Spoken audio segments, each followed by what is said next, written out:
Well, here we are in August, which means we are into the dog days of summer. You've heard that, right?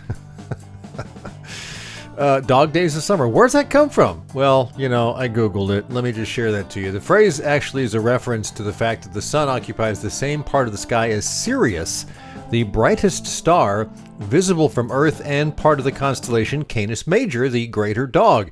Sirius actually rises and sets during this time of the year at the same time as the sun. During Roman times, the belief was that the star was so bright, it added to the Earth's warmth. They referred to that time as dog days, so, rough, I guess, right? Hey, it's Tim Patterson. This is Trade Show Guy, Monday Morning Coffee for August 3rd, 2020. Welcome. I appreciate you checking in with me again this week as we kind of make it through the year into August. Yes, it's true. You can find me at TradeshowGuy.net. There's a lot of other websites that I do, websites for each of the books I've written, also for the exhibit company I run and for the blog. But if you just go to TradeshowGuy.net, they're all linked there. That's kind of our hub. So whether you walk your dog every day or whether you even have a dog, it's a hot time of the year, usually the hottest here in the Northern Hemisphere, thanks to the tilt of the little ball that we call home. That's actually what gives us all the heat, not the Sirius dog star. This week on the show, I sit down and chat with Lisa Apolinski of 3 Dog Right to talk about virtual trade shows and events and how to handle things online and not to worry about the little stuff, really.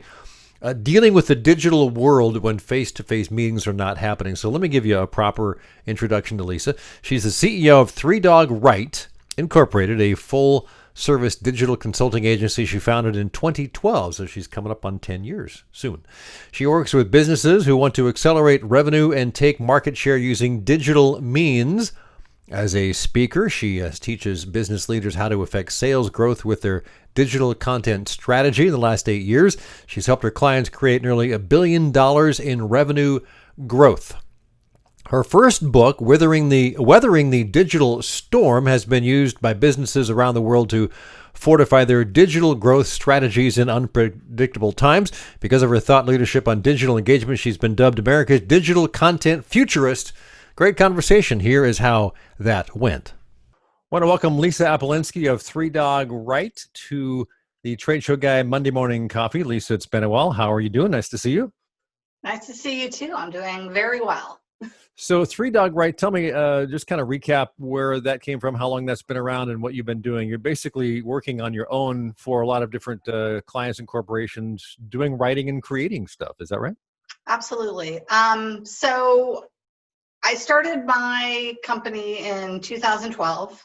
And at that time, if you recall, the focus was on blogging. So Yes. It was all about creating blogging content. That information and that focus has kind of come full circle now. Digital content really is key at this point to any engagement. And that includes, you might not think about it, but that actually includes podcasts, webinars, virtual events. All of it is content because we are educating, we are informing, and we are entertaining. And creating that content, especially in this new normal that we're in, where everybody is online all the time, they're looking for content that will actually help them solve problems. I've seen an interesting shift in everything that we're doing in terms of digital content. There's still some people that are trying to hold on to what we used to do. Yeah. Change is hard for everybody, and we know that. But this is a really, as far as I'm concerned, this is a really exciting time. It's funny, you talk about change and embracing change. I've always kind of had the mindset over the years of embracing change. And I suspect, if I thought about it, this is more difficult for me to do that at this point than a lot of other times in my life. But having said that, I realize that you kind of have to do that. And a lot of companies I see are really embracing change. I've seen some organizations. I know NAB had a virtual event for their NAB show, which normally would have been in April in Vegas, and some other companies have done their virtual trade shows, as you were at virtual expos with speakers and content and all that sort of stuff. So certainly a lot of companies are making their way forward. And I think the mindset at that point of doing that, coming out of March and April, was, oh, fall will come, shows will come back, and this will be temporary. And it's turning out to be, if it is temporary, it's not the temporary that we thought. And so we're kind of heading into the fall show season, and a lot of the shows are not happening. I know that shows in January, CES is now going to be completely digital. I just heard that, I think, yesterday or the day before. Yep. And that's a really big show, and that's a really big decision. And part of the press release, I'm just kind of riffing off of it, and I'll get back to you, is that they said that's a more expensive way to go, really, which I thought was interesting. But they just decided to do it to keep people safe, and it's just a different world. Absolutely. And like you said, I mean, we're going into the fall trade show season, and the question now is, how do associations pivot to create a virtual event that still can have the interaction that attendees seek? I think it's great that they're moving into a virtual event. As you and I know, being in this industry for so long, there have been attempts to do some kind of a virtual hybrid, but then we kind of went away from that and went back to, well, let's do in person. And because there's so much value in person. I agree. And now that we can't do that, not to the extent that we'd like to, we kind of embrace the digital. So what kind of things, what kind of challenges, what kind of roadblocks do we come up against? So the biggest roadblock that I'm seeing in terms of the conversations I've had with both associations and companies is moving into this virtual space without changing the mindset. How do we set up and execute? They're stuck in what I like to call production perfection. When we've done in-person trade shows, they have that down to an absolute machine science, right? I mean, everything just goes one after the other. They have that locked down and everything is seamless. Now suddenly we're asking them, hey, you're in this whole new environment, figure it out. Oh, and you know what? Technology, it screws up and it'll cut on you, and interruptions will happen, and people won't understand time zones. I mean, I've had that happen to me. Yes, it's true. I've panicked thinking, oh my God, am I supposed to be on right now? I mean, this is the world we live in, but virtual events have a different logistical type of parameters. But the attendee wish list is still really the same. They want to have information that's going to help them do their jobs, and they want to connect with others. That is never going to change. Right. So when we look at virtual events, a lot of times they shy away from the live interaction. They want to have it kind of produced already. They want to have pre-recorded sessions, and they want to have a template that you can click on to get information, versus getting their hands a little messy and just having a live interaction and letting it go and seeing what happens. I think when they choose to kind of strip it down and have a very polished type of event, and I'm not saying that's bad, I'm saying that they miss, as far as I'm concerned, a key element that both attendees and exhibitors are looking for, which is to be able to have that live interaction and to be relatable.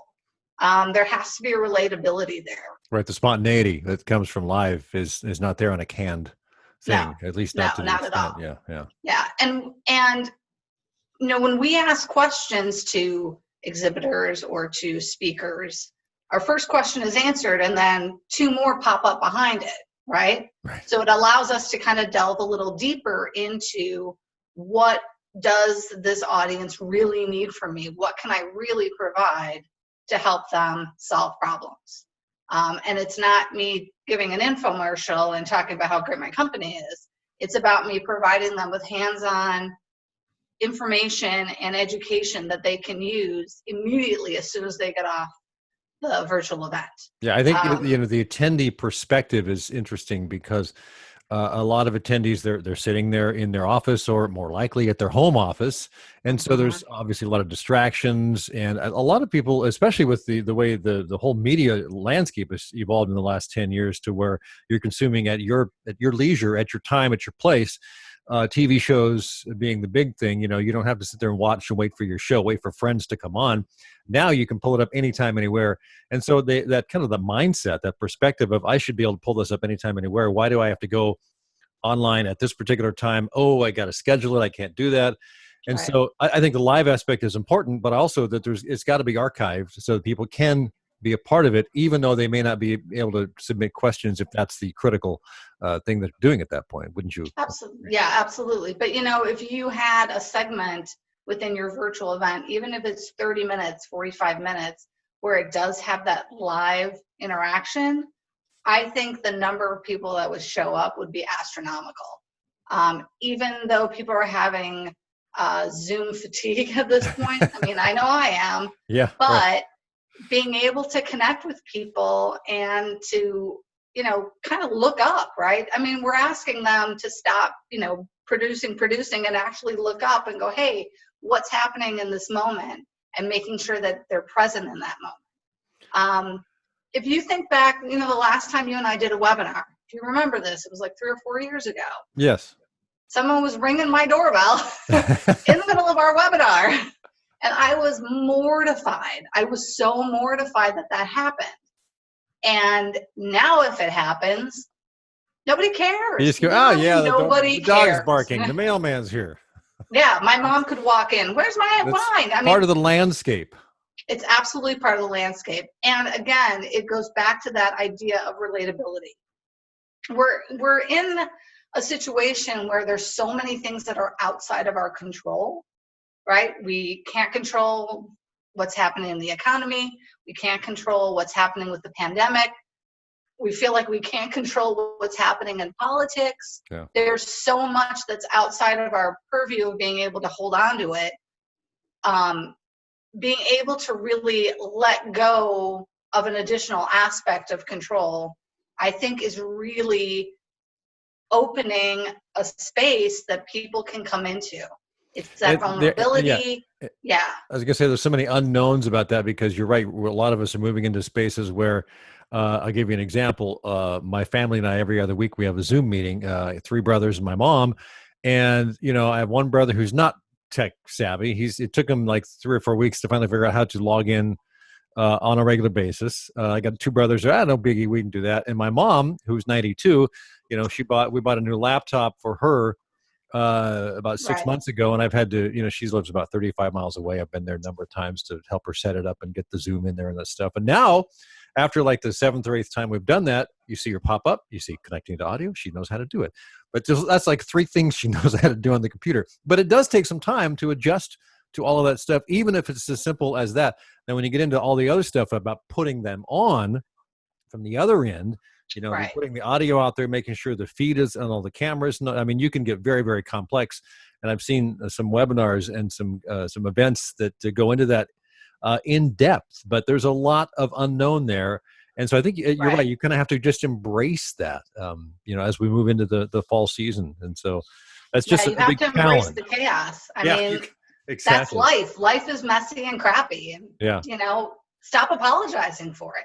Yeah, it's like It is what it is. By the 3rd day of the trade show, you didn't sweep the floor like the carpet like you should have, but we'll just pick up the big pieces, right? Whereas on day 1, hour 1, it was perfect. So right.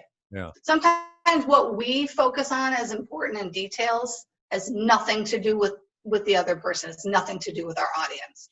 And I was actually having a conversation yesterday with Joe Angel, who's the president of PMMI Media Group, and we were talking about that.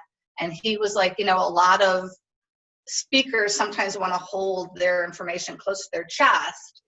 And we're in an environment where they want to get together and talk about solutions. And everyone benefits from that.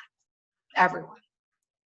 Yeah, I've seen some presentations where the guy goes to his PowerPoint deck and all that, and that's nice to see that. And it's interesting to me, and when you're doing it live, you want as little information on as possible because you're going to talk about what's up there. You don't want to fill it with bullet points because that just you're going Right. to read the bullet points. Whereas on a Zoom webinar, it's almost as if you need that information there. And at the end, I was really grateful that they made that. If you want a download of that, go here, so you can have that and look at it at your own leisure. You can go back and look at that. I think that was very valuable. So there is some differences between doing like that kind of presentation live versus doing it in a session online to where you're sharing that. What do you Right. think about that? Yeah, I totally agree. Anything that allows the audience to get tools to help them solve problems is always the right choice. Right. And it's not about me coming in to save the day as the hero. It's me giving the tools to the audience so they can go out and be the hero. So that's, I think that's great to be able to share as much as you can. I mean, if you give away 80%, and that's okay, you're okay with that, your audience will absolutely love you, and it gives you long-term relevancy in the end because they know you're someone who has information that you're willing to share with others. So let's you obviously work with some of these companies that do that. What kind of things are they running into? How often are they doing these types of meetings? Are you working with organizations that do like once a year for big events, or is it more like they're working with clientele? And so how do they gauge the I guess the cadence of how often they do something like that? That's a pretty critical question for a lot of companies, I think, is how often do we put ourselves out there? How often do we invite people so they aren't burning out, but we're still getting the information out there? What kind of answers are you getting So to that? I think for associations, I mean, I think for this fall, this is going to be a great test for them to Hmm. see how they show up and what they provide. Um, I think having even a portion of a live interaction event within the virtual trade show will absolutely provide a lot of value. And for organizations, I think it should be really as often as they have expertise and content that they can share with somebody else. Um, and again, I don't think it has to be overproduced or, cost, tens of thousands of dollars to do. Right. I mean, if you're really budget strapped, you could take a phone and do Facebook Live and talk for 10 minutes where you're sharing, 3 tips on something that someone can immediately use, and then, have it available, and then, post it and email it out. I mean, that's like the lowest of the low of budgets, right? Like Yeah, that's and when you're shoestrapped. I think a lot of So the people you're probably talking to are solo entrepreneurs or working on a single business. I mean, just themselves or maybe one or two people. So that makes sense for them. But then you're also, there's companies that have 100 employees, 5,000 employees, that they've got a whole different range of options that they can look at. But you're right. I think the as long as you're getting the engaging content out there on a basis that people remember you, that is probably the critical point. I mean, I subscribe to a couple of people that do sales training and that sort of thing. And every week or two, they're doing a webinar or they're on Facebook every day. I know that when this pandemic started, Jeffrey Gitomer, the sales guru, was every single day he was on Facebook Live for half an hour, 45 minutes. I think he's pulled back from that, but that went on for like 100 days. right, You're just right. sharing thoughts. He was meandering, and it was kind of interesting. If you like that style, it was great. But Yeah, you have to absolutely, find out what absolutely. fits you. I think that's really a big part of it. Yeah, and many hands make the burden light. Yeah. So if there are other people in your organization that you can interview, that can help you with content, and it doesn't have to just be a webinar. I mean, you could provide an article or a blog on some tips, and then follow it up with a webinar if people ask more detailed questions, or do a recording and share some information, and then ask people to have questions ready, and then a couple weeks later have a live event where they can get together and they can talk about the content, kind of like a book club for webinars. There are so many different ways of doing it, but to me the key is you have to be willing to to jump into the pool first. Right. There are a lot of people that are holding back on, well, what are other people doing with live interaction and webinars? And, I'm not really sure what I should do. And my tip is the first one out the gate is the one who sets the standard for all. Yeah. If you're the one who's leading, everyone else follows you.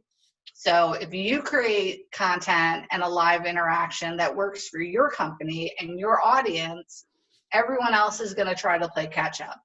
And they're going to compare it against the original, which is you. And you're not going to have competitors in that space for a while because they're going to go, oh crap, and they're going to have to try to catch up to get into that space. That's the fastest way that you can take market share and accelerate your revenue, is to be the first within a space or the only within a space. Me Too strategies don't work. Yeah, exactly. So one more thought here before we wrap it up, Lisa, and that is something I've started doing just of the last couple of months. It was from a blog post that I don't know if you're familiar with Orbit Media, a guy there named Andy. I can't think of Andy's last name, but they did some research recently that was pretty in depth, and they found out that they started doing video versions, like 2 and 3 minute video versions of old blog posts, and then reposting them. And finding out there was more engagement in those, at least noticeably, not huge terrifically, but more engagement. Plus it's taking old content and kind of refreshing it. So I started taking old blog posts from 3, 4, 5, 6 years ago, refreshing them and doing a short 2 minute video on them with a couple of images and stuff. It takes me an hour to do that. I do that once a week. And I'm just curious to see how that, if it does cause more engagement. Haven't noticed anything yet, but again, it's early, and so we'll just see how it goes. But it is another way to get out there.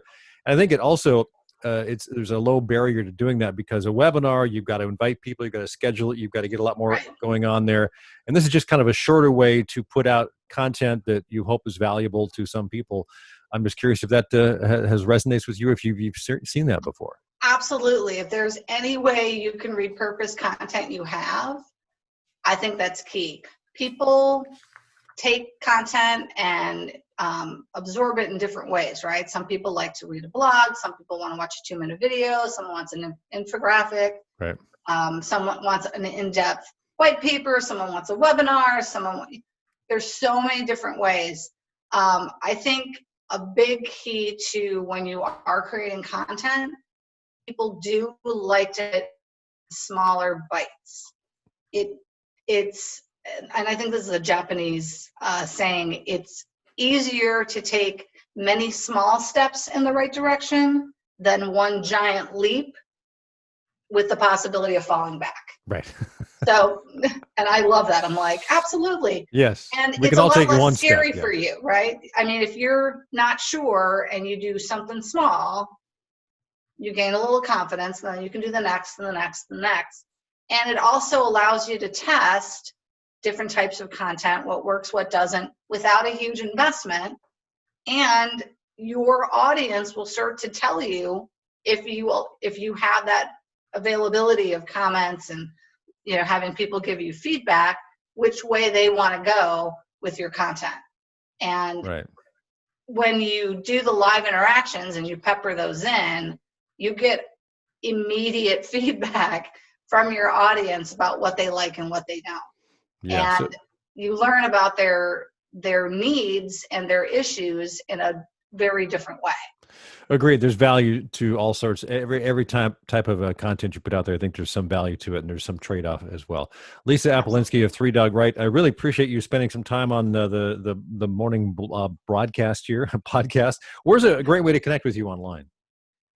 You can go to my website, 3dogright.com. It's the number 3, dog, D-O-G, right, W-R-I-T-E. You don't have to draw the picture of the dog. You spell it out. No, you don't want me drawing. That's 3dogright.com. They'll be like, oh my God, stick to writing. Yeah. You can also send me an email at lisa@3dogright.com.